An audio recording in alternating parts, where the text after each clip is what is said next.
सो ये आपका हिंदी मीडियम का PDF है, तो आपके पास PDF होगा तो आप ये PDF ओपन कर सकते हो अपने मोबाइल में साथ साथ और पढ़ सकते हो।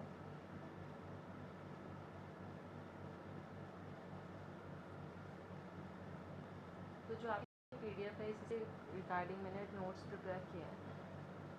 सो that's is like state organisation या राज्यों का जो पुनर्निर्माण था वो इंडिपेंडेंस के बाद शुरू हुआ था, ठीक है, आज़ादी के बाद। और किस बेसिस पे किया गया था? लैंग्वेज के आधार पर किया गया था। तो और लैंग्वेज क्या है? लैंग्वेज जो कल्चर का पार्ट है। पिछली क्लास में मैंने आपको बताया था कि कल्चर और रिलीजन में क्या फ़र्क होता है। Then coming back to the history, तो हिस्ट्री अगर सबसे पहले हम हिस्ट्री पढ़ेंगे आज कि स्टेट रीऑर्गेनाइजेशन की शुरुआत कैसे हुई थी। तो स्टेट रीऑर्गेनाइजेशन की अगर हम बात करें तो सबसे पहले हम एंशिएंट टाइम्स की अगर बात करें तो एंशिएंट टाइम्स में क्या होता था, जो डिवीज़न होता था, मतलब राज्य जो गठन होता था शुरुआत में, वो उसमें प्रोविंसेस होते थे। प्रोविंसेस को उस टाइम पे मतलब इस अलग अलग सूबाओं में बांटा जाता था। सूबा बोलते थे या सूबो स्पेलिंग लिखी हुई है, जैसे सूबा बोलते थे, भुक्तीस बोलते हैं, ठीक है। तो जैसे आज के टाइम पे हम राज्य होते हैं, उस टाइम पे एंशिएंट टाइम पे हम बात कर रहे हैं जब बुद्धिस्ट टेक्स्ट लिखे गए थे। जैसे बुद्धिस्ट टेक्स्ट में अगनसूत्रा निकाया लिखा गया था जिसमें 16 महाजनपद थे, ठीक है। सो ये जो टेक्स्ट लिखा गया इसके अंदर ही हमें पता चला कि 16 महाजनपदों की बात हो रही है। और वैसे भी प्रोविंसेस भी हुआ करती थी जिनको भुक्ती और सूबों के नाम से जाना जाता था। बात करें मिडल पीरियड की, तो मिडल पीरियड में बात करें 12 प्रोविंसेस हुआ करती थी अकबर के टाइम पे। तो ये सारा आपका जो PDF है, ये वाला जो मटेरियल है आपका हिंदी और इंग्लिश मैंने दोनों में प्रोवाइड किया है, उसमें ये सारी चीज़ें मेंशन है।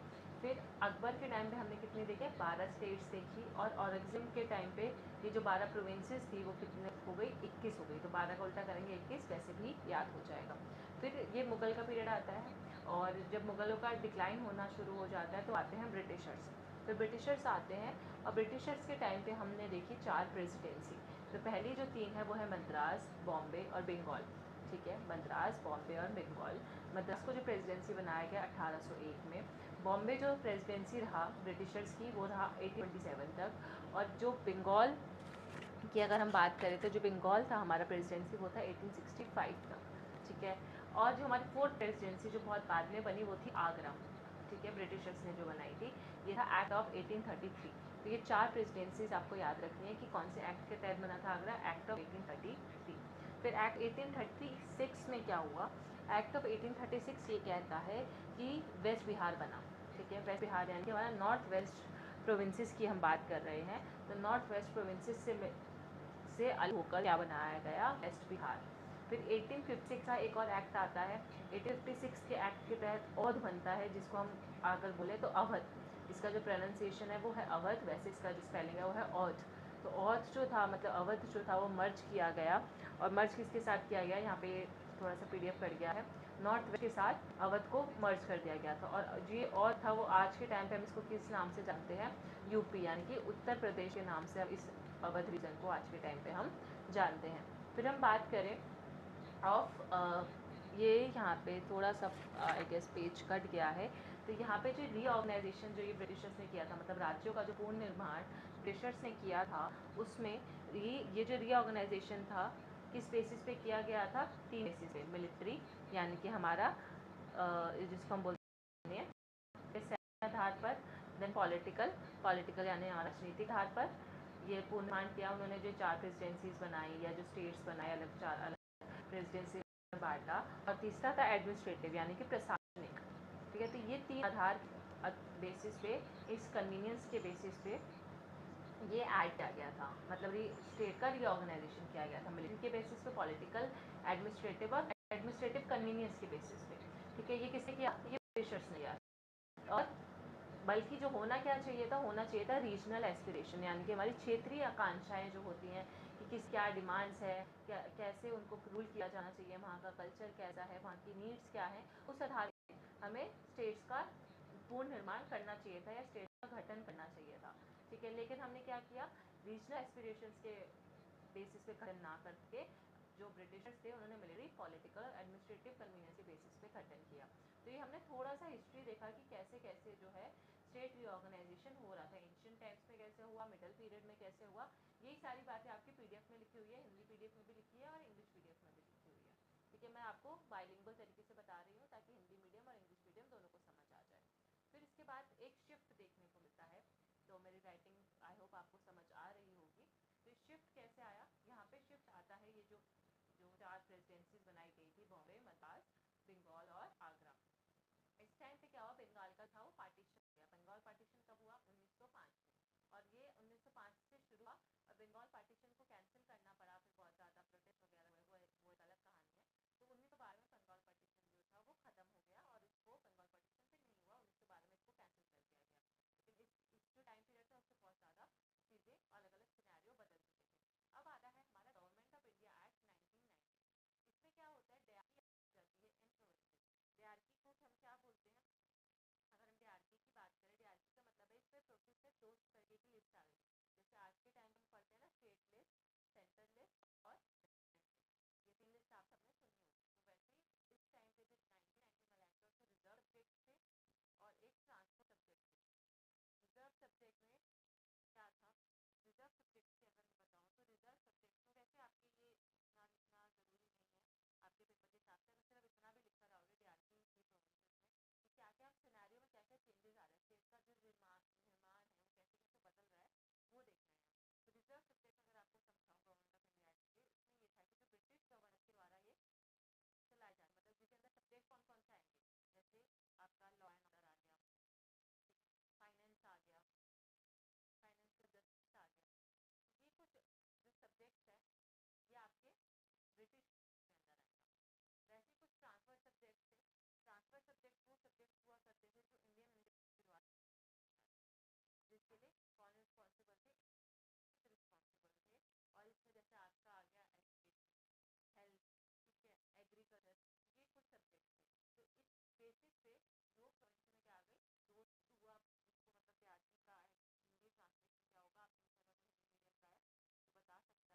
जैसे अगर मैं एक सर्च करूँ जिसको बोलते हैं द्वैत शासन, ठीक है, द्वैत शासन, आप पर भी लिख सकते हो और आपके PDF में भी लिखा हुआ हिंदी PDF में ये सारी चीज़ें। फिर अब ये जो मैंने बताया 2 एक्ट थे, ठीक है, एक तो government of India act 1990 important है जब हम स्टेट रीऑर्गेनाइजेशन की बात करें अगर ब्रिटिश के टाइम से, और एक बार इसको रब कर लेते हैं। और ये फिर आ जाता है गवर्नमेंट ऑफ इंडिया एक्ट 1935। तो 2 एक्ट ये बहुत इंपॉर्टेंट है उस कॉन्टेक्स्ट में। तो पहला एक्ट हमने पढ़ा, दूसरा एक्ट है गवर्नमेंट ऑफ इंडिया एक्ट 1935, जिसमें बात की गई कि जो प्रोविंशियल गवर्नमेंट है यानी कि रिस्पॉन्सिबल होनी चाहिए, क्या होनी चाहिए, रिस्पॉन्सिबल प्रोविंशियल गवर्नमेंट होनी चाहिए। तो प्रोविंशियल गवर्नमेंट को अगर हिंदी में देखें तो इसको बोलेंगे हम प्रांतीय सरकार, जो प्रांत में होती है, ठीक है, प्रांतीय सरकार एक रिस्पॉन्सिबल होनी चाहिए, मतलब अकाउंटेबल हो, जिसके पास ट्रांसपेरेंसी हो। और इसी चक्कर में जो ब्रिटिशर्स थे उन्होंने पहले 4 प्रेसिडेंसी की, अब 4 प्रेसिडेंसी की जगह पहले 11 प्रांत, ब्रिटिशर्स में 11 प्रोविंसेस, यानी कि वही आज के टाइम में हम स्टेट बोलते हैं, राज्य बोलते हैं, वो 11 प्रोविंसेस बने। अब वो 11 प्रोविंसेस कौन सी थी, आपकी PDF भी लिखा है जो आपको मटीरियल मिला होगा, असम, बिहार, बंगाल, बॉम्बे, मद्रास, उड़ीसा, पंजाब, सिंध, NW यानी कि north west, then United Provinces. ये कुछ 11 प्रोविंसेस थी, ये आपको मिल जाएंगे आपके PDF में, मैं अगर नहीं है PDF दोबारा भेज भी दूंगी। फिर बिफोर इंडिपेंडेंस, अब आज़ादी से पहले का हमने सीन देखा है, एंशिएंट में क्या हुआ, मिडिवल पीरियड में क्या हुआ, आज़ाद पहले ब्रिटिश के टाइम में क्या हुआ। तो ऐसा नहीं है कि जब हमें आज़ादी मिली थी 1947 में, के बाद से ही जो नए नए स्टेट्स की हम डिमांड करने लग गए थे, ऐसा नहीं था। डिमांड जो थी फॉर न्यू स्टेट, बहुत सारे इंडिया के बहुत सारे पार्ट्स में, बहुत सारे रीजन्स में ऑलरेडी ये डिमांड शुरू हो चुकी थी। फिर सबसे पहले अगर हम बात करें तो कांग्रेस कलकत्ता सेशन हुआ 1917, क्योंकि देखो हमें आज़ादी 1947 में मिली है। अभी हम आज़ादी से पहले का पीरियड पढ़ रहे हैं कि उस टाइम पे भी ऐसा था कि नए नए स्टेट्स इमर्ज हो रहे थे और बोल रहे थे कि हमें ऑटोनॉमी होना चाहते हैं, हमें एक नए स्टेट का दर्जा दिया जाए। देखो ये इस मुद्दे को सबसे पहली बार अगर पूछा जाए कि स्टेट रीऑर्गेनाइजेशन की अगर हम शुरुआत करें, और इस मुद्दे पे जब डिस्कशन होना शुरू हुआ तो वो कब से हुआ, 1970। अगर आप 47 डेट याद है, ये 47 का ये अगर हम 4 है, ठीक है, मान लो अगर 4 का ये चीज़ हटा दें तो क्या हो जाता है 1। तो वैसे आप याद कर सकते हो कि 1917 से इसकी शुरुआत हुई और हमने जो कांग्रेस थी उसने ये इशू को डिस्कस करना शुरू किया। ठीक है, अब कोई बता सकता है कि कब बनी थी। अब आप सोचो कांग्रेस कब बनी थी और अब ये स्टेट रीऑर्गेनाइजेशन के मुद्दे पे भी डिस्कस कर रही है। फिर उसके बाद अगर हम बात करें तो चेल्सवर्थ रिपोर्ट आई 1918 में। तो चेल्सवर्थ रिपोर्ट जो थी उसने कमेंट किया कि हमें नए को क्रिएट करना चाहिए on the basis of language, मतलब नए स्टेट का या फिर नए राज्यों का गठन होना चाहिए। चेल्सवर्थ रिपोर्ट 1918 में आती है। और ये वो उसके बाद सबसे पहली रिपोर्ट अगर हम देखा जाए कि नए स्टेट तो वो किस रिपोर्ट के तहत सबसे पहली बार बोला गया था कि हाँ हम भाषा के आधार पर नए राज्यों का निर्माण करेंगे, तो चेल्सवर्थ रिपोर्ट में बोला गया था। फिर नागपुर सेशन हुआ 1920 का। 1920 का जो नागपुर सेशन था उसमें जो डिमांड थी कि हाँ भाई हमें लैंग्वेज के बेसिस पे भाषा के आधार पर स्टेट ऑर्गेनाइजेशन करना है, वो जो चीज था वो एक्सेप्ट कर लिया गया। लेकिन नागपुर सेशन में क्या हुआ, नागपुर सेशन कौन सा, कांग्रेस नागपुर सेशन। कांग्रेस हर साल अपने अलग अलग सेशन करती थी। ये 1920 में कांग्रेस ने नागपुर में एक सेशन किया था जिसमें जो कांग्रेस थी उसने ये जो डिमांड थी रीऑर्गेनाइजेशन ऑफ स्टेट की वो एक्सेप्ट कर ली। तो इसके बाद अगर हम बात करें तो ये एक सेकेंड, तो 1921 का ये बात है, यहाँ पे थोड़ा सा क्रॉप हो गया है। 1921 में क्या हुआ था, कांग्रेस ने लैंग्वेज के आधार पर अलग अलग रीजनल जो ब्रांचेस थी यानी कि जो क्षेत्रीय उनके था उसमें भी उन्होंने इम्प्लीमेंट करना शुरू कर दिया। और साइमन कमीशन आती है, यहाँ पे साइमन कमीशन है। साइमन कमीशन आपको पता है आपने बहुत स्लोगन भी सुना होगा साइमन। तो साइमन कमीशन ये 1927 में, और 1927 में जब साइमन कमीशन आती है तो उसमें कौन कौन से राज्य ऐसे थे जो भाषा के आधार पर घटित किए गए, वो थे उत्कल, आंध्र प्रदेश, सिंध और कर्नाटका। ये 4 राज्य थे जिनको भाषा के आधार पर सबसे पहली बार इनका गठन हुआ 1927। ठीक है, फिर प्रिंसली स्टेट का मर्जर एक बार होता था कि कैसे जो प्रिंसली स्टेट है उनको अपने अंदर मिलाया जाए। ये प्रिंसली स्टेट है, प्रिंसली स्टेट को हम देश की राज्य बोल सकते हैं। ठीक है, तो इनका मर्जर जो एक था वो एक सबसे बड़ा चैलेंज था नेशन बिल्डिंग में। ठीक है, कैसे, एक तो ब्रिटिशर थे जो प्रिंसली स्टेट बड़े बड़े राजा रजवाड़ा वाले जो स्टेट हुआ करते थे, हमारे देश के राज्य हुआ करते थे, उनको 2 ऑप्शन दिए, या तो ब्रिटिश से पाकिस्तान पूरी तरीके से मिल जाओ, उस टाइम क्योंकि ब्रिटिशर का रूल था कि या तो आप हमारे साथ पूरी तरीके से मिल जाओ या फिर आप इनडायरेक्ट रूल करो। इनडायरेक्ट रूल का मतलब ब्रिटिशर शासन करेंगे लेकिन उनको थोड़ा ब्रिटिश को ऑटोनॉमी मिलेगी और ब्रिटिशर सिर्फ उनका ऊपर ऊपर से कंट्रोल करेंगे, मतलब उनकी देखरेख जो है। ठीक है, तो मतलब जो प्रिंसली स्टेट डायरेक्ट कंट्रोल नहीं होगा, इनडायरेक्ट कंट्रोल होगा। वो होंगे ब्रिटिशर कंट्रोल में ही लेकिन पूरी तरीके से ब्रिटिश फायर के साथ मर्ज नहीं होंगे। ठीक है, उनको प्रिंसली स्टेट का दर्जा ही रखा जाएगा। जैसे बड़े बड़े राजा थे वो अपना ऐशो आराम करते थे लेकिन हाँ उनको ब्रिटिशर की बहुत शान से मान्य करते थे। अब बात करें 2 तरीके की प्रोविंसेस हुआ करती थी, पहला प्रिंसली स्टेट, दूसरा ब्रिटिश प्रोविंस। ठीक है, पहले कौन से थे, तो हमने यहाँ पे देखा कि या तो स्टेट पूरी तरीके से मर्ज हो गए फायर के साथ, क्या बन गए, ब्रिटिश प्रोविंसेस बन गए, मतलब ब्रिटिश के राज्य बन गए। ठीक है, और जिन प्रिंसली स्टेट ने बोला कि नहीं हम ये ब्रिटिशर्स के साथ पूरी तरीके से नहीं मिलना, हम इनडायरेक्ट रूल ही रखना चाहते हैं, वो बोला गया प्रिंसली स्टेट। फिर इसके बाद अगर हम बात करें तो इंडिपेंडेंस के बाद क्या हुआ, अब इसी विजन की वजह से ये जो था कि इसको 2 अलग अलग भागों में बांट दिया गया था और प्रिंसली स्टेट को अलग अपनी ऑटोनॉमी स्वयं प्रभुता रखने की आज़ादी दी गई थी ब्रिटिशर्स द्वारा। तो हमें बहुत दिख रही इंडिपेंडेंस के बाद। इंडिपेंडेंस के बाद हमारे पास अब 2 तरीके के हैं, जिस प्रोविंसेस थी जिनको इंडिया को अपने अंदर लेना था और प्रिंसली स्टेट थे जिनको प्रिंसली स्टेट को मनाना पड़ता था कि आप हमारे साथ इंडिया के साथ ज्वाइन हो जाओ। ऐसा क्यों, क्योंकि ब्रिटिशर्स ने 2 कंडीशन रखी थी, मैं आपको आगे बताऊंगी। तो मर्जर हुआ प्रिंसली स्टेट का, वो बहुत ज़्यादा डिफिकल्ट हो गया और जो उस टाइम पे कौन प्राइम मिनिस्टर थे, ब्रिटिश प्राइम मिनिस्टर, वो थे एडम। ठीक है, वो आते हैं और वो 20 जनवरी 1947 को वो कोई भी डिसीजन नहीं सुनाते, वो पूरा ऐलान कर देते हैं, कैबिनेट आता है, कैबिनेट मिशन पे सारी हमारी जो इंडिपेंडेंस मिशन है वो सारा बताया जाता है कि कैसे कैसे क्या क्या पार्टीशन वगैरह। लेकिन उन्होंने कहीं पे भी ब्रिटिश स्टेट कर नहीं किया, वो डिसीजन उन्हें उससे लिया ही नहीं। तो हमारे लिए और मुश्किल हो गई। और फिर बाद में माउंटबेटन प्लान आता है, सबको पता है लॉर्ड माउंटबेटन, ये आपका आगा फरवरी, और फरवरी के बाद कुछ महीने बाद जून में माउंटबेटन प्लान आता है। माउंटबेटन ये कहते हैं प्रिंसली स्टेट को या तो आप इंडिया को ज्वाइन कर लो या पाकिस्तान को ज्वाइन कर लो, या अगर आप कर दिए तो आप आज़ाद ही रह सकते हो।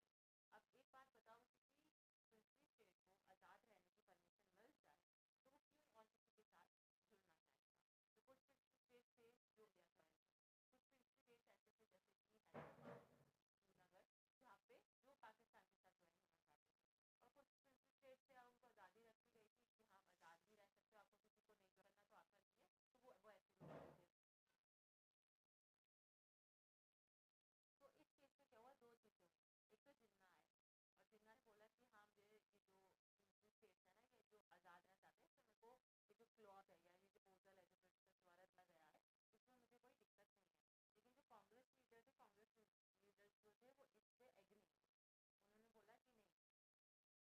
स्टेट को ज्वाइन कर दो या पाकिस्तान की, उनको ये वाला जो प्रपोजल है ना ब्रिटिशर्स का कि हाँ इंडिपेंडेंट रहना चाहते हैं तो इंडिपेंडेंट रहे, ऐसे कितने देश के इतने सारे टुकड़े हो जाएंगे, सब आज़ादी आज़ादी मांग के रख जाएंगे। तो कांग्रेस ने ये चीज़ मना कर दी।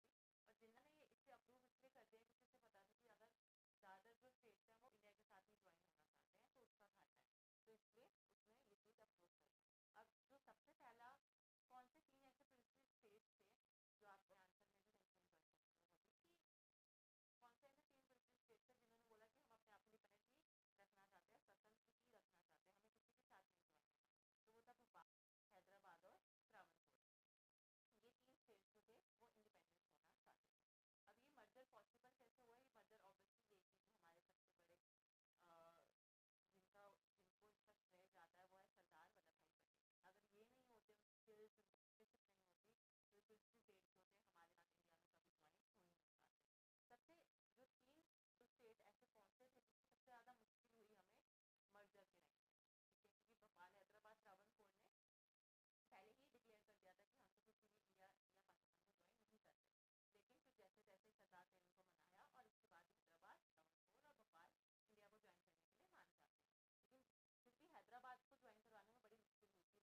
हम तो किसी भी इंडिया या पाकिस्तान को ज्वाइन नहीं करते। लेकिन फिर जैसे जैसे सरदार पटेल को मनाया और इसके बाद हैदराबाद, त्रावणकोर और भोपाल इंडिया को ज्वाइन करने के लिए मान जाते हैं। लेकिन फिर भी हैदराबाद को ज्वाइन करवाने में बड़ी मुश्किल हुई थी। वो कैसे? तो जो सबसे बड़ा डिफिकल्ट मर्जर था वो था जूनागढ़, हैदराबाद और जम्मू एंड कश्मीर का। तो जूनागढ़ के केस में क्या हुआ? प्लेबिसाइड। प्लेबिसाइड का मतलब क्या होता है? तो डायरेक्ट वोटिंग कराई जाती है वहाँ के लोगों से। जूनागढ़ का जो राजा था वो नहीं मांगा था, तो क्या बोला पटेल ने? बोला अच्छा ठीक है तुमको नहीं ज्वाइन करना ना, तो अपनी जनता से पूछ लो कि वो ज्वाइन होना चाहते हैं, तो हमें अपने जो स्टेट है वहाँ पे डायरेक्ट वोटिंग करा लो, प्लेबिसाइड करा लो, फिर सोचना। 20 फरवरी 1948 को वहाँ पे प्लेबिसाइड होता है, डायरेक्ट वोटिंग होती है, लोग फेवर वोट करते हैं कि हाँ हमें इंडिया को ज्वाइन करना है। और फिर जूना जो है वो इंडिया को ज्वाइन करता है नवंबर 1948 में। फरवरी में वोटिंग हुई, पूरा प्रोसीजर होने में कुछ महीने लगे और नवंबर में जूनागढ़ ने इंडिया को ज्वाइन कर दिया। दूसरा स्टेट जो सबसे ज़्यादा मुश्किल था वो था हैदराबाद। हैदराबाद के केस में क्या था? मिलिट्री ऑपरेशन फॉलो चलाया गया सरदार पटेल द्वारा। कब चलाया गया? सितंबर 1948 में। क्योंकि हैदराबादी भी जो था उसका जो राजा था वो एक मुस्लिम लीडर था, और जो हैदराबाद वाला जो मुस्लिम, क्योंकि वो मुस्लिम लीडर था निज़ाम, उसका निज़ाम का नाम भी आपको यहाँ लिखा हुआ है, निज़ाम मीर MIR मीर अली तूफान, ये मुस्लिम लीडर था। और क्या चाहता था? ये चाहता था कि पाकिस्तान ज्वाइन करना चाहता था। तो अब सरदार पटेल और इंडिया को ये डर था कि हैदराबाद जो है वो पाकिस्तान के पास में चला जाए, और ये बल्कि सबसे लार्जेस्ट मुस्लिम स्टेट हुआ करता था। Hyderabad was the largest Muslim state, तो इसलिए हम इंडिया भी चाहता था कि वो हमारे साथ हो। तो अब ये, लेकिन इसमें एक खास बात ये थी कि जो हैदराबाद की जो पॉपुलेशन थी ना वो हिंदू थी, लेकिन जो उसका लीडर था, अब मेजॉरिटी पॉपुलेशन की सुन होगी या जो जो राजा उसको उसकी सुन। तो फिर क्या हुआ? सरदार पटेल ने, आप जब बोलते हैं ना कि घी की उंगली से ना निकले तो उंगली टेढ़ी करनी पड़ती है, तो सरदार पटेल ने भी ये किया, ऑपरेशन फॉलो चलाया। और ऑपरेशन फॉलो जो था वो 5 दिन का, 5 दिन का ये ऑपरेशन था। उसकी मिलिट्री के साथ, हैदराबाद के जो निज़ाम की मिलिट्री थी उनके साथ वो लड़े और वो जीत गए इस ऑपरेशन में, और लास्ट में जो हैदराबाद था वो भी इंडिया के साथ मिल गया। अब हैदराबाद जो था उसमें मेजॉरिटी हिंदू थे और एक रीजन मुस्लिम था, ये मैंने आपको बताई है ऑलरेडी। और जो हैदराबाद था वो पाकिस्तान को ज्वाइन करना चाहता था। और जो निज़ाम की आर्मी थी उसमें जो राजा आर्ट और मिलिटेंट्स हुआ करते थे वो लोकल पॉपुलेशन को बहुत आगे रखते थे, ठीक है, तो इसलिए लोकल पॉपुलेशन भी नहीं चाहती थी वहाँ की कि हम पाकिस्तान को ज्वाइन करें, तो वो चाहते थे कि वो इंडिया को करे। इसलिए फिर पटेल ने भी ऑपरेशन फॉलो चलाया और हैदराबाद में जो था किसके साथ मिल गया? इंडिया के साथ वापस आ गया। अब बात करें जम्मू एंड कश्मीर, तो जम्मू एंड कश्मीर में क्या सीन चल रहा था? जम्मू एंड कश्मीर में आपको पता है जो ट्राइबल पठान हुआ करते थे वो पाकिस्तान से आए। फिर पाकिस्तान ने अपने लोग, पठानी लोग, ट्राइबल लोग अटैक करने भेज दिए थे, जिससे ये जो पाकिस्तान के ये जो लोग थे उन्होंने अटैक किया कश्मीर पे। और अब जब कश्मीर पे अटैक हो गया, जम्मू एंड कश्मीर भी, हमें जम्मू एंड कश्मीर इंडिपेंडेंस चाहता था, वो चाहता नहीं था कि वो इंडिया के साथ जुड़े पाकिस्तान के साथ, लेकिन पाकिस्तान हमेशा से चाहता था कि जम्मू कश्मीर मेरे पास है। तो पाकिस्तान की जो मिलिट्री थी, जो वहाँ के जो गुंडे लोग होते थे, उनको उन्होंने कश्मीर भेज दिया, अटैक करवा दिया कश्मीर में। अब इस केस में क्या हुआ? महाराजा हरि सिंह, सबको पता होंगे कश्मीर के जो लीडर थे उस टाइम पे, महाराजा हरि सिंह, उन्होंने इंडिया से मान कि हमें तो ये पाकिस्तान ने अटैक कर दिया है। तो इस केस में इंडिया ने बोला कि हम हेल्प करेंगे आपकी, लेकिन एक शर्त है कि आपको इंस्ट्रूमेंट ऑफ एक्सेशन साइन करना पड़ेगा, और आपको ये एग्रीमेंट साइन करना पड़ेगा कि अगर हम इंडिया आपकी हेल्प करता है तो आप इंडिया को ज्वाइन कर लो। तो ऐसा ही हुआ। फिर हमने इंडिया ने अपनी आर्मी भेजी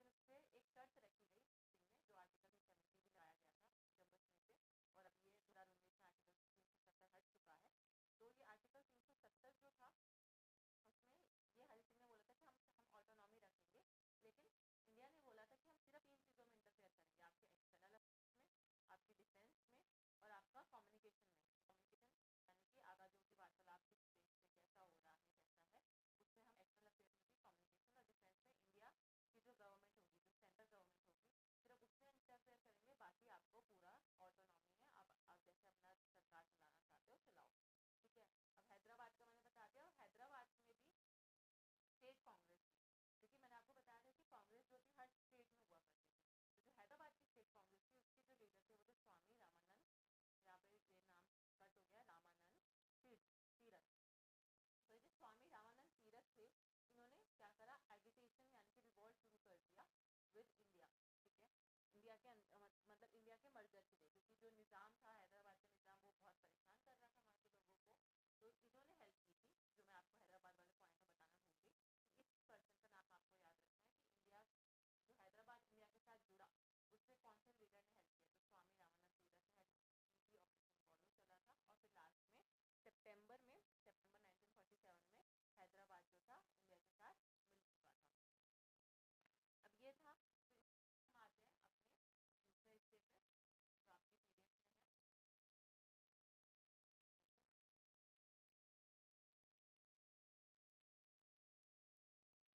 है। अब बात करते हैं कॉन्स्टिट्यूशनल प्रोविजन की, कि हमारे जो कॉन्स्टिट्यूशन है, हमारा जो संविधान है, उसमें ऐसे कौन कौन से आर्टिकल्स हैं जो formation and organisation of state की बात करते हैं। तो पहला अगर मैं बात करूँ तो आर्टिकल 1 क्या है, भारत है वो यूनियन ऑफ स्टेट, ठीक है, भारत क्या है, union of state. Union of state का सिंपल सा मतलब ये है कि जो हमारे राज्य हैं वो कभी भी अलग नहीं हो सकते, ना ही वो अपना कोई अलग देश बना सकते हैं, ठीक है। तो ये सारी चीज़ें मेंशन है आपके शेड्यूल 1 में, शेड्यूल में है, तो ये हमें किससे पता चलता है, वर्ड यूनियन स्टेट से। वैसे ही जो आर्टिकल 2 है वो पार्लियामेंट यानी कि हमारी संसद को ये पावर देता है कि जो संसद है वो कानून बना सकती है, वो नए स्टेट को इंडिया में मिलाती है, लेकिन कुछ टर्म्स एंड कंडीशन के बेसिस पे, या तो वो नए राज्य बना सकती है और नए राज्य को सकती है, मतलब भारतीय राज्य को इंडिया का राज्य भी घोषित कर सकती है कानून बना के।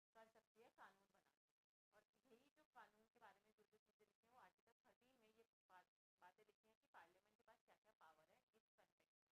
पहला, पार्लियामेंट जो है न्यू स्टेट फॉर्म कर सकती है by forming new state with in any state और बाय ज्वाइनिंग 2 और मोर स्टेट। या तो राज्य बनाने के 2 तरीके हैं, या तो स्टेट के अंदर ही एक और राज्य बना दो, पहले से कोई एक राज्य है उसके अंदर एक और नया राज्य बना दो, या 2 राज्य को मिला के एक नया राज्य बना दो, ठीक है, तो ये कर सकते हैं। दूसरा, can increase the boundary of any state, अगर तो पार्लियामेंट चाहे तो वो स्टेट की किसी भी सीमा है उसकी टेरिटरी है वो बढ़ा सकती है, जैसे पहले ये राज्य इतना था तो उसको बढ़ा के वो इस राज्य करके एक बड़ा राज्य इंक्रीज कर सकती है, और चाहे तो वैसे उसकी बाउंड्री कम भी कर सकता है, राज्य कोई बड़ा है तो वो बोल सकते हैं आज से इस राज्य की बाउंड्री वो इतनी रहेगी, इतनी ये वाली बाउंड्री नहीं है, वो भी पार्लियामेंट के पास पावर है। और पार्लियामेंट जो है नाम भी बदल सकती है, जैसे कि गुरुग्राम था, पहले गुरुग्राम बोलते थे मधुबन बोलते थे, वैसे बहुत सारे स्टेट के नाम जो है अब चेंज हुए हैं, जैसे बर्मा था म्यांमार हो गया वैसे, ठीक है। फिर जो मैंने आपको बताया कि कोई भी स्टेट यूनियन से अलग हो सकता है, ना ही अब टेरिटरी चेंज कर सकता है, ऐसे ये फर्स्ट शेड्यूल में मेंशन है, लेकिन यूएसए की ऐसा नहीं है, यूएसए तो अपने सारे राज्य का करता है, तो वो एग्रीमेंट के चक्कर में जो स्टेट है उससे अलग भी हो सकते हैं, तो यहाँ पे थोड़ा सा कंपैरिजन किया गया है यूएसए के साथ। फिर पार्लियामेंट जो है वो स्टेट ऑर्गेनाइजेशन में बहुत इंपॉर्टेंट भूमिका या रोल प्ले करती है, कैसे, जैसे कि मैंने आपको बताया वो लॉ बना सकती है उससे रिलेटेड। फिर उसके बाद आर्टिकल 3 जो उसको पावर देता है, और इसके अलावा इसमें ये मेंशन है कि आपको टू थर्ड मेजोरिटी की जरूरत नहीं है, या कोई भी स्पेशल प्रोसीजर की जरूरत नहीं है अगर आपको राज्यों का पुनर्निर्माण करना है तो। मतलब ये जो 3 कंडीशन थी, फॉर्मेशन की आपको नया राज्य बनाना है या आपको स्टेट की बाउंड्री, तो ये 4 कंडीशन ये जो है इसके लिए आपको 2/3 मेजोरिटी की जरूरत नहीं है, सिंपल मेजोरिटी आप कानून बना के इन 4 चीज़ों को इम्प्लीमेंट कर सकते हो, मतलब आप कौन संसद, ठीक है। फिर यहाँ पे ये सारी बातें लिखी थी मैंने आपको शॉर्ट में समझा दिया। यहाँ पे बात करें पार्लियामेंट, तो पार्लियामेंट जो है पूरे इंडिया के जो स्टेट्स है बिना कॉम्प्लिकेटेड प्रोसीजर के कॉन्स्टिट्यूशन अमेंडमेंट कर सकती है, संशोधन कर सकती है अपने, और उसको ये 2/3 मेजोरिटी एक्सेप्ट करने की जरूरत नहीं होगी। फिर आर्टिकल 3 की अगर बात करें तो आर्टिकल 3 का जो प्रेसिडेंट है, प्रेसिडेंट मतलब जिसमें बातें कही गई है उसका जो पॉइंट है या उसकी मुख्य है वो कहाँ से लिया गया है, जो आर्टिकल 3 का जो प्रेसिडेंट है वो लिया गया सेक्शन 290 1935 के एक्ट के तहत, जिसमें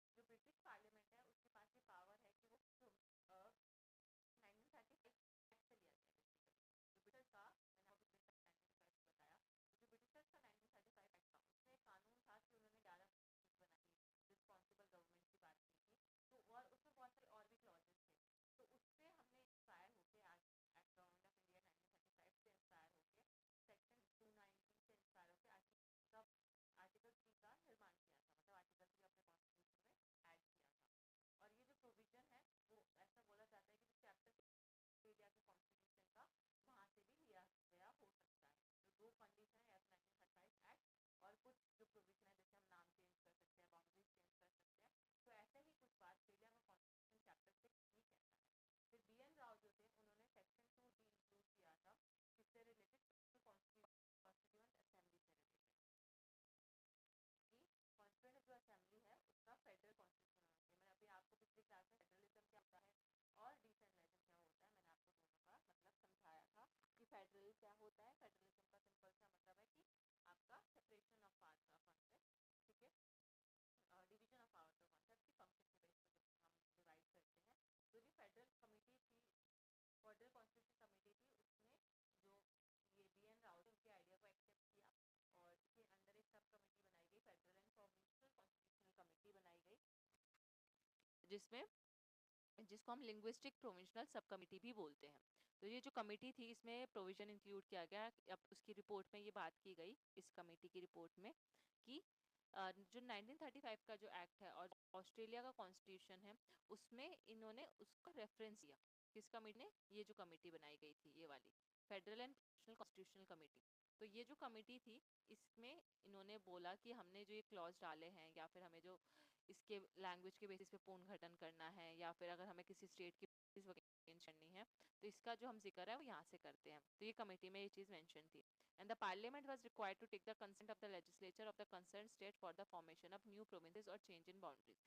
और अगर पार्लियामेंट को भी इसमें बोला गया कि आपको लेजिस्लेचर, यानी से कौन सी legislature? State legislature. State legislature क्या होता है? हमारा विधानसभा।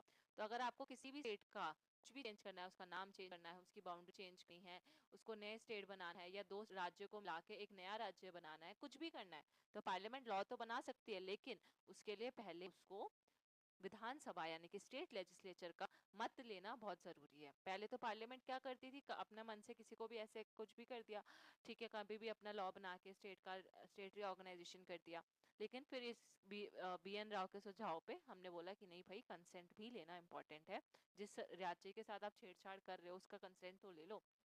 देन फाइनली राव के सजेशन पे ये डिसाइड हुआ और एक बिल पास हुआ कि हाँ हम इसका कंसेंट लेंगे, और ये प्रेसिडेंट की रिकमेंडेशन भी इंपॉर्टेंट होगी इसमें, ठीक है। एक बिल पास हुआ कि प्रेसिडेंट की रिकमेंडेशन भी स्टेट फॉर्मेशन में उतनी ही इम्पॉर्टेंट है जितना कि स्टेट लेजिस्लेचर का मत लेना। And the opinion of only concern provincial assemblies should be taken. और लेकिन ऐसा नहीं है कि आप सबका ही ले रहे हो, सिर्फ उस स्टेट, जैसे आपने अगर महाराष्ट्र के साथ कर रहे हो या उसकी बाउंड्रीज में छेड़खानी कर रहे हो तो महाराष्ट्र स्टेट की जो विधानसभा होगी सिर्फ उसी से लोगे। अगर पंजाब और हरियाणा को ऐसे अगर आप जज करने की बात कर रहे हो कभी, तो वहाँ दोनों की स्टेट लेजिस्लेचर से आप कंसेंट लोगे। और इस बेसिस पे कॉन्स्टिट्यूएंट असेंबली ने right to change the formation, name, boundary of new state किसको दिया? सेंट्रल पार्लियामेंट को। तो कॉन्स्टिट्यूएंट असेंबली ने क्या क्या दायित्व पार्लियामेंट को दिए, संसद को दिए, मतलब संसद भी कौन सी? जो सेंटर में है हमारा सेंट्रल गवर्नमेंट, फॉर्मेशन का, नेम का, स्टेट्स बाउंड्री को चेंज करने का। अब यहाँ पे आते हैं 2.6 जो हमारा है वो है demand for reorganisation and formation of new state based on language. तो भाषा के आधार पर कौन कौन से स्टेट्स बने, कैसे कैसे हुआ, जो आप पार्ट ए, पार्ट बी और CD जो है, जैसे मैं आपको दिखाती हूँ यहाँ पे धार कमीशन वगैरह आई थी जो, ये है बहुत इंपॉर्टेंट कमीशन है, इसके बारे में भी हम पढ़ेंगे। और एक सेकेंड, एक था कहाँ गया, ये रहा। कैटेगरी A, B और C जो ये अलग अलग कैटेगरीज के बेसिस पे जो स्टेट का फॉर्मेशन हुआ था शुरू में सबसे पहले इंडिपेंडेंस के बाद, तो ये बहुत कैटेगरी का जो फॉर्मेशन है वो बहुत ज़्यादा इंपॉर्टेंट है A, B और C, D में, ठीक है। D में आपका अंडमान निकोबार था, ये रहा। और C में आपका चीफ कमिश्नर्स थे इन सब राज्यों के, जो आपके सामने राज्य लिखे आप पढ़ सकते हैं, ठीक है। फिर यहाँ पे जो कैटेगरी B थी उसमें रॉयल प्रिंसली स्टेट्स हुआ करते थे, ठीक है, जो ब्रिटिश पीरियड के टाइम पे जो हमारे देशीय देसी राज्य हुआ करते थे वो थे इसमें, ठीक है। उन सबके राजा महाराजा थे, कोचीन, सेंट्रल इंडिया, विंध्य प्रदेश, ये कैटेगरी थी। और फिर ये कैटेगरी A थी जिसमें लेजिस्लेटिव असेंबली और लेजिस्लेटिव काउंसिल के प्रोविजंस थे, जैसे असम, बिहार, बॉम्बे, मद्रास। तो ये जो मैंने 4 कैटेगरी बताई, इसके पीछे क्या हिस्ट्री, क्या क्या कमीशन बनी, धार कमीशन का क्या रोल था, ये और ये पूरा का पूरा क्या ये कैसे कैसे बनाई गई, ये जो है हम नेक्स्ट लेक्चर में डिस्कस करेंगे। तो आज के लिए इतना ही, और इसे भी बस इतना डिस्कस करने के बाद आपका ऑलमोस्ट ये चैप्टर खत्म भी हो जाएगा। इसमें और कुछ ज़्यादा है नहीं, एक बार हमने इसको समझ लिया तो ऑलमोस्ट यहाँ पे आपका ये थोड़ा सा और चीज़ बचेगा, रिकमेंडेशन क्या आती, स्टेट रीऑर्गेनाइजेशन कमीशन जो बहुत ज़्यादा इंपॉर्टेंट है, जिससे पेपर में क्वेश्चन भी आते हैं 1955 की, तो उसके क्या क्या रिकमेंडेशन थे, क्या सुझाव थे, बस वो पढ़ने हैं। एंड देन ये सुझाव पढ़ लिया और वो 4 कैटेगरी कैसे बनी वो पढ़ लिया, तो आपका ये पूरा चैप्टर फिर कंप्लीट हो जाएगा। एक ये वाला 55 का, और ये 1956 का जो सबसे इम्पोर्टेंट था कि कौन सी यूनियन स्टेट्स थी, किस कौन सा राज्य किससे अलग हुआ, तो वो सब हम ट्रिक कवर करेंगे नेक्स्ट क्लास में। सो आई होप आपको ये आज की क्लास थोड़ी सी समझ आई होगी, जिन्होंने ज्वाइन किया थैंक यू सो मच। और